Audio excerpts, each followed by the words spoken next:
Right. మళ్ళీ వస్తా sir మీ దగ్గరికి. మనతోటి రాజకీయ విశ్లేషకులు పాపిరెడ్డి గారు ఉన్నారు, ఆయనతో మాట్లాడదాం. పాపిరెడ్డి గారు నమస్తే అండి. నమస్కారం అండి. ఆపరేషన్ సింధూర్తో రగిలిపోతున్న పాకిస్తాన్ మరో దుశ్చర్యకి పాల్పడింది పాపిరెడ్డి గారు. ఈ నేపథ్యంలోనే ఈరోజు తెల్లారుజామున జమ్మూ కాశ్మీర్లో సాంబా జిల్లాలో భారత్లోకి అక్రమంగా చొరబడేందుకు ఉగ్రవాదులు ప్రయత్నించారు. అయితే అప్పటికే అప్రమత్తమైన బీఎస్ఎఫ్ దళాలు వారిపై కాల్పులు జరిపాయి. కాల్పుల్లో మొత్తం 7 ఉగ్రవాదులు హతమయ్యారు. అంటే ఇది కంటిన్యూ అయ్యే అవకాశం ఉందంటారా? ఎందుకు ఇలా పాకిస్తాన్ చేస్తుంది? ఆల్రెడీ ప్రపంచం ముందు ఎదవయ్యింది పాకిస్తాన్, కానీ తన దుశ్చర్యలు మాత్రం మానుకోవటం లేదు. ఏం చేయాలంటారు భారత ప్రభుత్వం? ఇప్పుడు ప్యానెల్లో ఉన్న వాళ్ళకందరికీ నమస్కారం.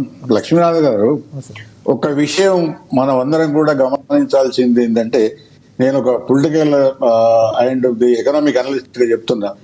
పాకిస్తాన్ ఎప్పుడైతే 47లో భారతదేశం నుంచి వెళ్ళి పార్టీషన్ అయి విడిపోయిన ఆ ప్రాతిపదిక నుంచి చూసుకుంటే 80 సంవత్సరాలు, దాదాపు 80 సంవత్సరాలకు వస్తున్నది.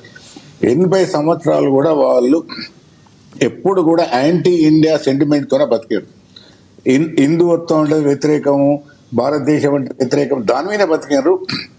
ఇంకోటి ఏంటంటే, ఇక్కడ ఈ టెర్రరిస్టులు అందరి కేవలం కొంతమంది మాత్రమే, కానీ దీని వెనుక ఉన్న పాక్ మిలిటరీ కానీ పాక్ వ్యవస్థ అంతా కూడా ఒక విధంగా అది టెర్రరిస్ట్ వ్యవస్థతో కూడుకున్నది. ఇవి ఏదో కొందరు మన బయట కనబడతారు కొందరు, కానీ మొత్తం మీద ఈ పాక్ మిలిటరీయే ఒక పెద్ద తీవ్రవాద సంస్థ. అదే వీళ్ళందరూ తయారు చేసి భారతదేశానికి పంపుతుంది. దాదాపుగా 30-40 సంవత్సరాల నుంచి భారతదేశం ఒకసారి ఇలా మిలిటరీలో కూడా పనిచేసి వచ్చిన వాళ్ళందరికీ తెలుసు. 30-40 సంవత్సరాల నుంచి మనం ఈ టెర్రరిజాన్ని తయారు చేసి పాకిస్తాన్ ఆర్మీ భారతదేశానికి దఫాలుగా అంటే ఇన్స్టాల్మెంట్స్ గా పంపుతున్నది. వాళ్ళు ఇష్టమైన చేస్తున్నారు.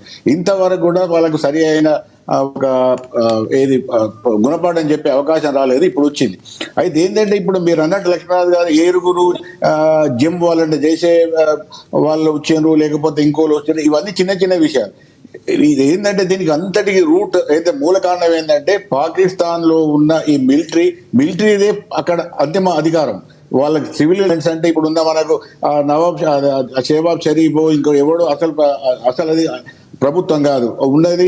ఇప్పుడు ఆసిమ్ మునీర్ కింద ఉన్న మిలిటరీ జనరల్ వాళ్ళదే అసలు అధికారం, వాళ్ళదే ఇదంతా కూడా. కాబట్టి వాళ్ళు ఆ విధంగా ఉన్నంతసేపు భారతదేశానికి ఈ తీవ్రవాదుల బాధ కానీ తీవ్రవాదుల యొక్క ఎఫెక్ట్ కానీ తక్కువ కాదు.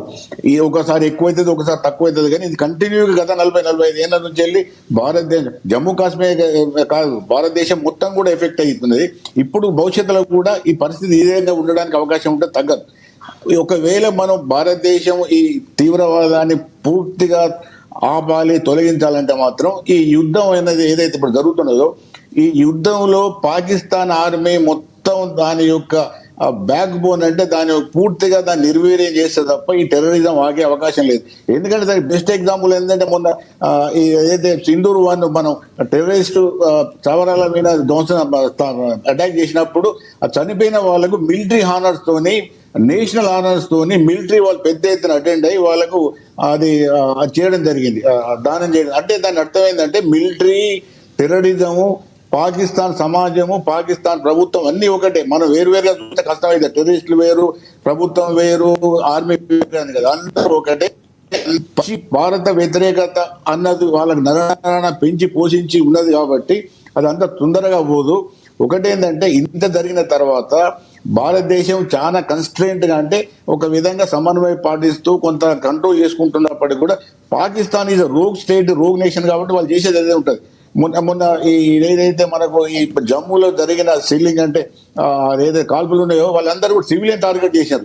ఎప్పుడు కూడా ఆర్మీ యుద్ధం చేసినప్పుడు వాళ్ళు యుద్ధం చేసుకుంటారు, కానీ సివిలియన్ జోలికి పోరు.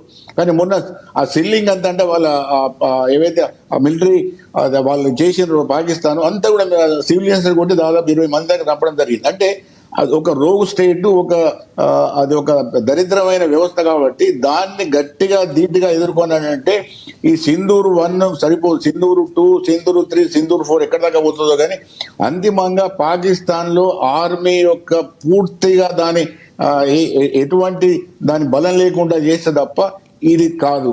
రెండోది ఏంటంటే, ఇవాళకి ప్రపంచంలో పాకిస్తాన్ ఒక పెద్ద టెర్రరిస్ట్ ఆర్గనైజేషన్ గా ముందుకు వచ్చింది. కానీ ఇప్పుడు పాకిస్తాన్ ఆర్మీ, పాకిస్తాన్ సమాజమే ఈ విధంగా ఉన్నదన్నది కూడా ప్రపంచం చాలా మంది అర్థమవుతున్నది, అర్థం కాదు చాలా మందికి ఇంతకుముందు అర్థమైంది కానీ ఇప్పుడు మొత్తం మందికి అర్థమవుతున్నది. కాబట్టి ఒకటేంటంటే ఈ వారును ఆపవద్దు.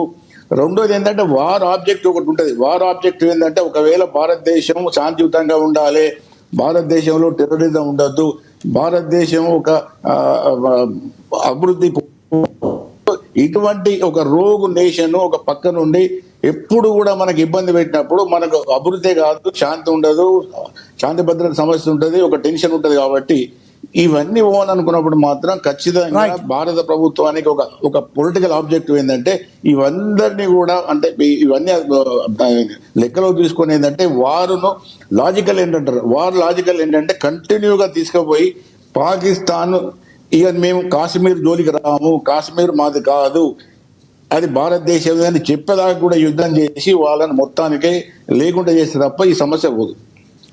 రైట్, మళ్ళీ వస్తానండి మీ దగ్గరికి. మనతోటి రాజమౌళి గారు ఉన్నారు. ఎస్ అయితే ఎక్కడైతే పాకిస్తాన్, పాపిరెడ్డి గారు మీరు చెప్పండి, ఎక్కడైతే పాకిస్తాన్ ఏదైతే సిచ్యువేషన్స్ తీసుకుని తమకు అనుకూలంగా మార్చుకోవాలని చూసిందో ఆ పరిస్థితులన్నింటినీ కూడా భారత్ తిప్పికొడుతుంది. అయినప్పటికీ తామేదో బలంలో ఉన్నారని చెప్పడాన్ని, తప్పుదోవ పట్టించడాన్ని ఏ రకంగా చూడాలి? వాళ్ళ ప్రజల్లో వాళ్ళకి మేము బలవంతులు అని నిరూపించుకుంటానికి చేస్తున్నారు, ఇదంతా అనుకోవాలా? బలవంతులు నిరూపించుకోవడమే అది కాదు.